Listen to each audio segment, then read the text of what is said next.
enfin il y a deux États à l'intérieur de l'Empire. Donc ceux d'Autriche ici en Bucovine, ceux de Transylvanie, du Banat, Krišana, ici en Hongrie. Il y a également des Roumains qui se trouvent en Russie, ici, la Bessarabie. Et puis en 1878, ce territoire, qui était encore ottoman à l'époque, a été donné en quelque sorte à la Roumanie en contrepartie du rapt, si on peut dire, de la Bessarabie par les Russes qui avaient rétrocédé en partie en 1856. Donc le vieux royaume, c'est cela avec la Dobroudja ici. En tout cas, jusqu'en 1913, voici les frontières. Donc c'est un royaume carpatique, un royaume essentiellement rural, encore à l'époque, hein, 80% de la population travaille dans les champs, et on a, comme là aussi beaucoup le savent, on a la grande plaine ici de céréales, la grande plaine Valak, et on a également ici la Dobroudja, qui est une espèce de Far West de la Roumanie, le front pionnier, où on va installer des colons roumains dans un territoire qui était très peu peuplé, où il y avait encore des Tatars, des Turcs, des Bulgares, et qui va être mis en valeur par le roi Carol et le gouvernement roumain. Alors, symbole de cette modernité que Carol veut impulser à la Roumanie, c'est le pont de Cernavode, que vous voyez ici, qui est construit par un architecte roumain. C'est la grande fierté du peuple roumain de l'époque, Angel Salini, donc d'origine française, mais roumain, et qui aujourd'hui n'est plus utilisé, mais n'a pas été démoli. Il est à côté du pont actuel, vous le connaissez pour certains aussi. Alors la richesse de la Roumanie aussi, à cette deuxième moitié du XIXe siècle, c'est le pétrole, puisque dans cette Valachie, surtout, on a découvert des gisements importants de pétrole, et ce qui fait de la Roumanie le second pays pétrolier en Europe après la Russie. Après Bakou, bon, personne ne peut rivaliser avec Bakou, mais ensuite c'est la Roumanie qui est le plus grand pays producteur de pétrole à l'époque.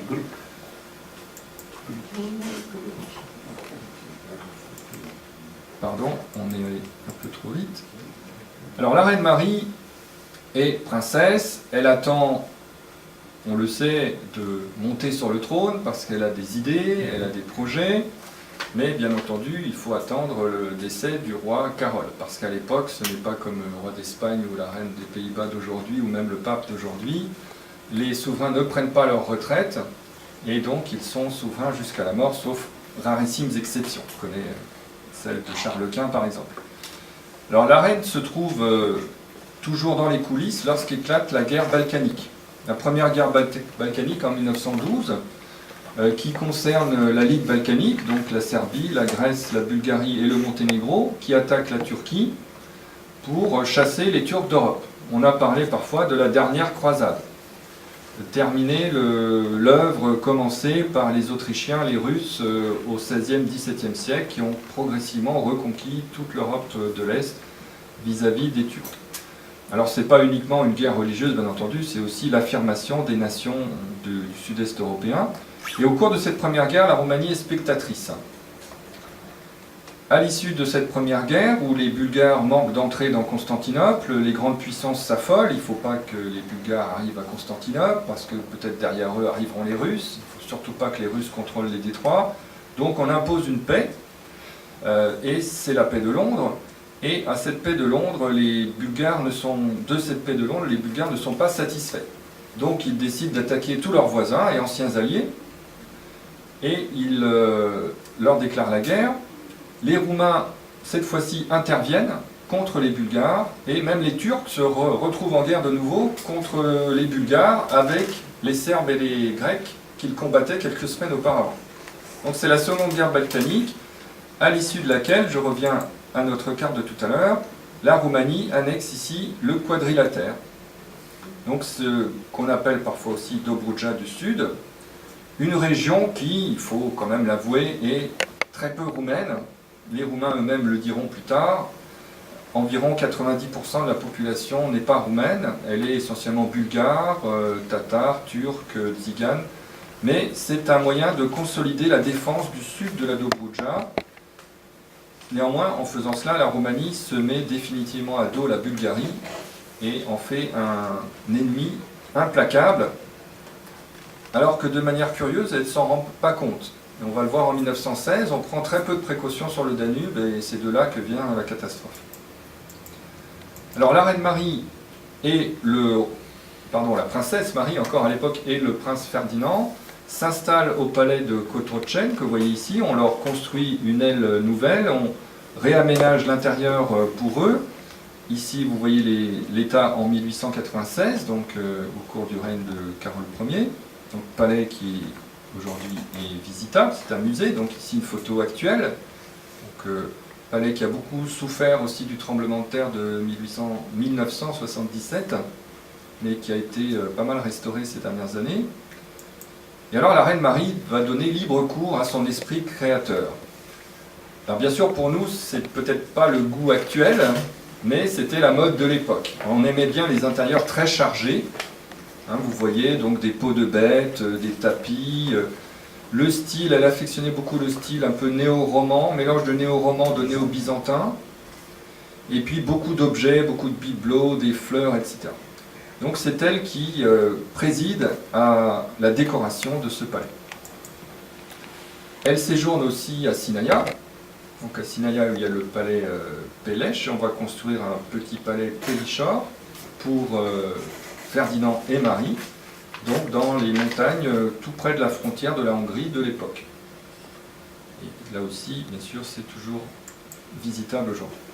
Et la reine Marie aime beaucoup se faire prendre en photo, je l'ai dit tout à l'heure, souvent dans des costumes médiévaux, comme on le voit ici. Donc c'est du néo un peu tout, on ne peut pas dire que ce soit une période particulière, c'était le goût de l'époque. Ici, donc j'alterne les périodes, elle était âgée, maintenant elle a rajeuni d'un seul coup, c'est la magie des photos. Donc voilà la reine qui a des occupations comme toutes les femmes d'intérieur de l'époque. Alors ici elle tricote. Et c'est revenu à la mode d'ailleurs ces dernières années. Donc, là aussi il y a des cycles. Autre château que la reine va habiter, c'est le château de Bran, qui est aujourd'hui une espèce de Disneyland pour touristes, malheureusement, en mal de sensations fortes avec légende de Dracula et autres. Donc c'est un peu le Königsbourg roumain, on a souvent utilisé cette image. En Alsace, l'empereur Guillaume II a réhabilité des ruines médiévales pour en faire un château à son goût. Et ici, c'est un petit peu le même phénomène qui se produit à Bran. Alors Ferdinand Ier va monter sur le trône à l'issue d'une période assez tourmentée. Et la reine Marie joue un grand rôle. Donc j'en arrive à cette deuxième grande partie, la reine. La reine, et c'était le titre de la conférence, c'est le titre de la conférence « Homme fort de la Roumanie », c'est-à-dire la reine qui gouverne. Ce qu'on ne tente pas de régner. En Angleterre, on fait bien cette distinction. Le roi ou la reine règne mais ne gouverne pas. Eh bien, elle va régner et en même temps essayer de gouverner, en tout cas de s'immiscer dans les affaires du gouvernement.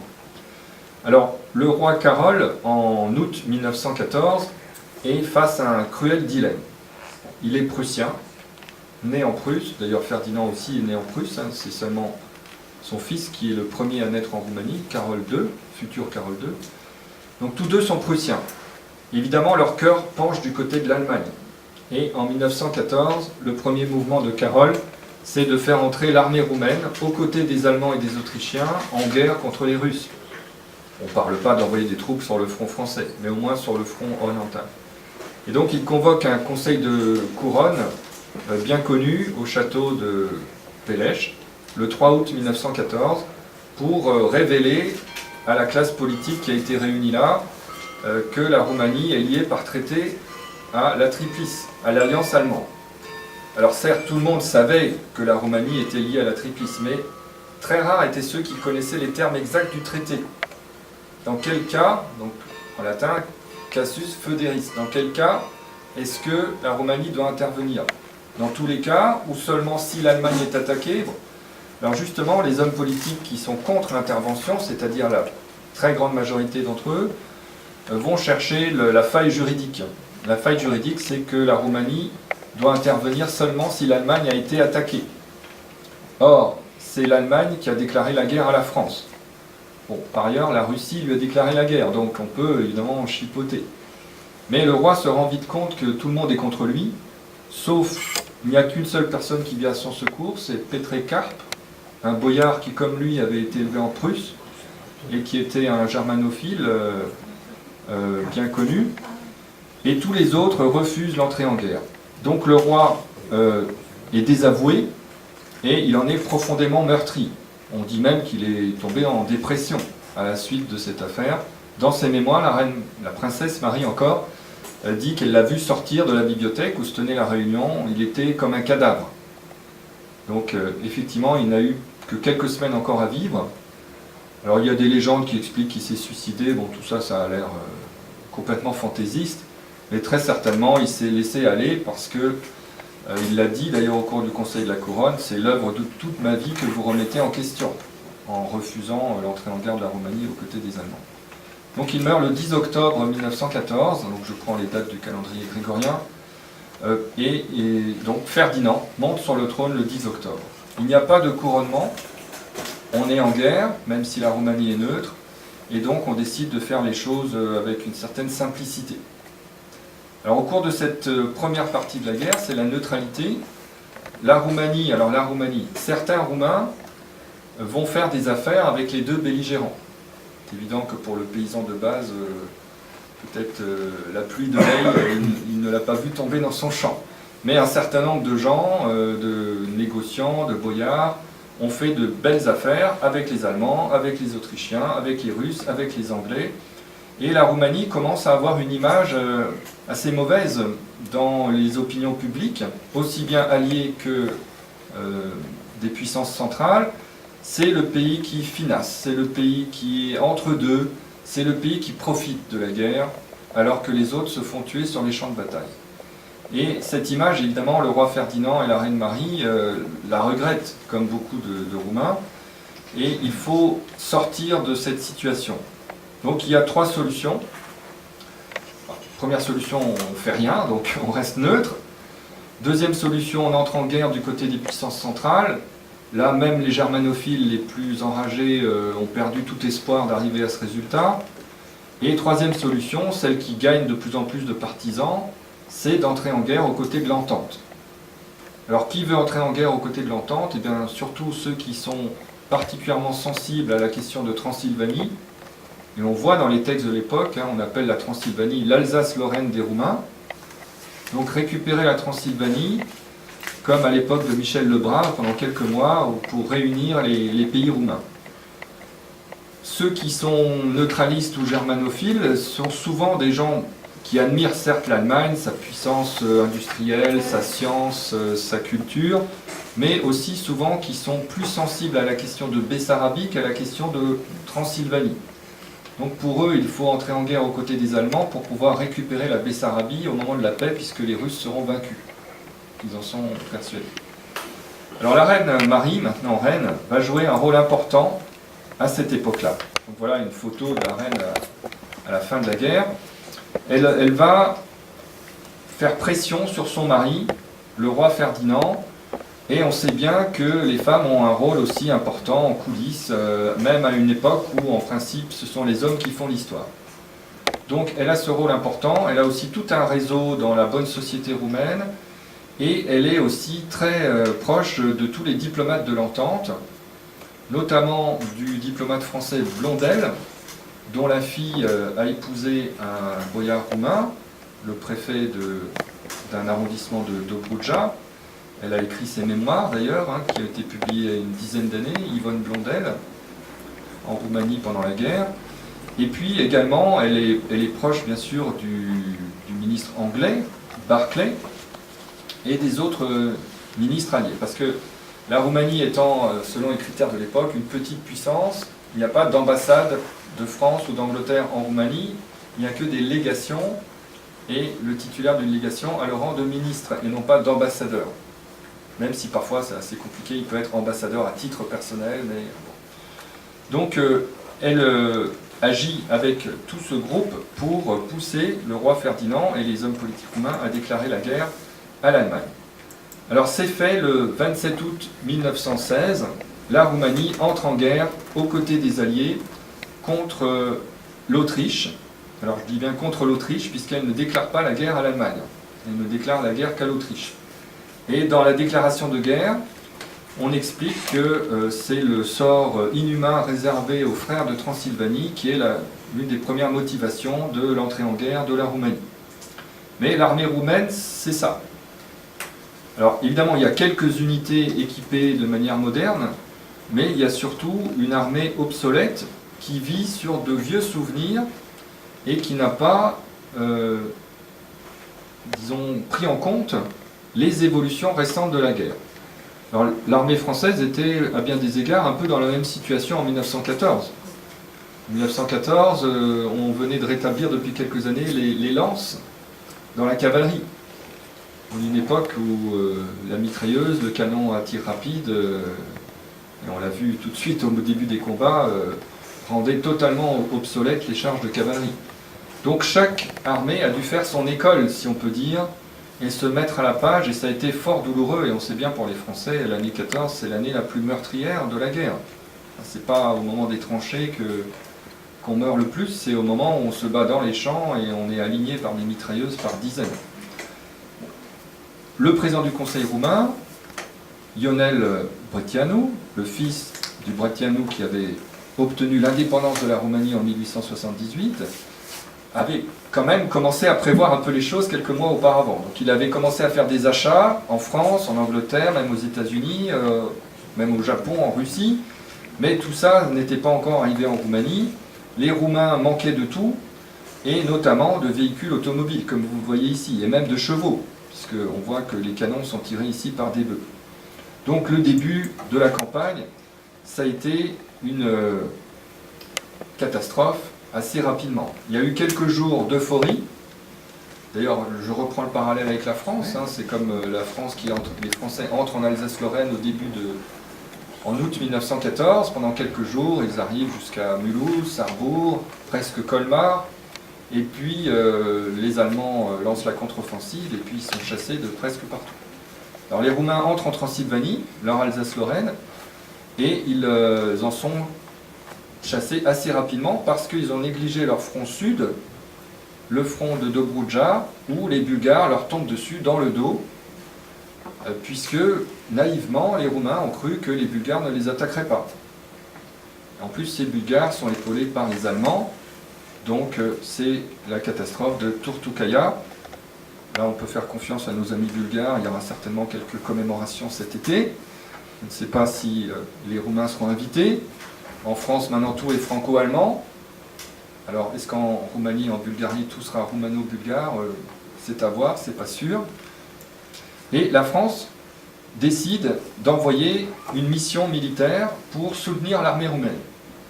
Alors, à cela, plusieurs raisons que j'ai essayé il y a déjà une vingtaine d'années de montrer dans ma thèse. C'est que la Roumanie apparaît pour la France comme un pays qui serait un des meilleurs alliés possibles en Europe orientale, qui permettrait à la France de s'implanter dans cette région où elle est assez peu présente, finalement. Donc, nation latine, francophone, c'est l'idéal. Ensuite, il y a le fait qu'à travers la Roumanie, on veut aussi surveiller la Russie. Donc, si on envoie une forte mission militaire en Roumanie, c'est d'abord pour que les Russes n'avalent pas la Roumanie, parce qu'on sait bien que même lorsque une puissance est une alliée, ça ne les empêche pas forcément de lui annexer un certain nombre de provinces. Donc, surveiller la Russie pour qu'elle n'attaque pas la Roumanie, et aussi surveiller la Russie pour qu'elle ne fasse pas de paix séparée. Parce que dès 1916, l'idée de paix séparée est dans l'air, même à l'époque encore du Tsar, et donc il faut être là, en Europe orientale, en masse, pour que les Russes, par fierté au moins, ne commencent pas à pactiser avec l'ennemi sous les yeux des Français qui seraient là. Il y a aussi des Anglais, un petit peu d'autres pays, des Italiens, des Belges. Alors le général Berthelot a été choisi par Joffre, le commandant en chef des armées françaises, pour être envoyé en Roumanie. C'est quelqu'un qui a toute sa confiance et qui va réorganiser l'armée roumaine et trouver dans la Reine Marie une alliée de poids. Alors on a un récit des deux côtés, le récit de la première rencontre. D'abord, chacun est impressionné par le physique de l'autre. Donc Berthelot qui n'était pas marié, mais qui apparemment avait des amis, et l'une d'entre elles, en tout cas, était là sur son testament. Donc Berthelot est impressionné par la grâce, la beauté de la Reine Marie, son intelligence, et elle est impressionnée par ce colosse qui fait 1,82 m, qui pèse les bonnes années 130 kg, les autres 110, 130, 150, ça dépend des moments. Mais comme il est tellement grand, il n'a pas l'air, il est gros si on veut, mais il est surtout, il fait l'impression d'un géant. C'est surtout ça que décrivent les gens qui l'ont rencontré.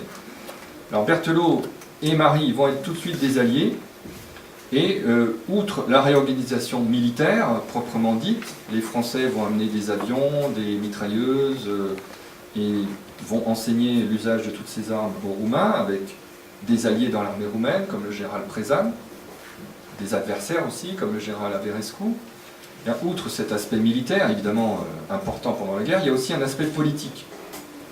Et là, on a une espèce de triumvirat, Berthelot, Marie et le ministre de France, Saint-Aulaire, qui vont conseiller très fortement au roi de prendre 2 mesures afin de transformer le paysan roumain, non plus seulement en être passif qui suit les ordres qu'on lui donne depuis son enfance, mais en être actif qui va combattre pour lui-même.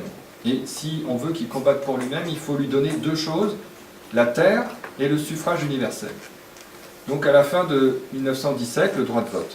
À la fin de 1917, le roi promet qu'après la victoire, il y aura une réforme agraire, les paysans auront la terre et les paysans auront le droit de voter. Parce que jusque-là, c'était le suffrage censitaire, seuls les plus aisés avaient le droit de voter. Donc cette révolution politique va tuer la révolution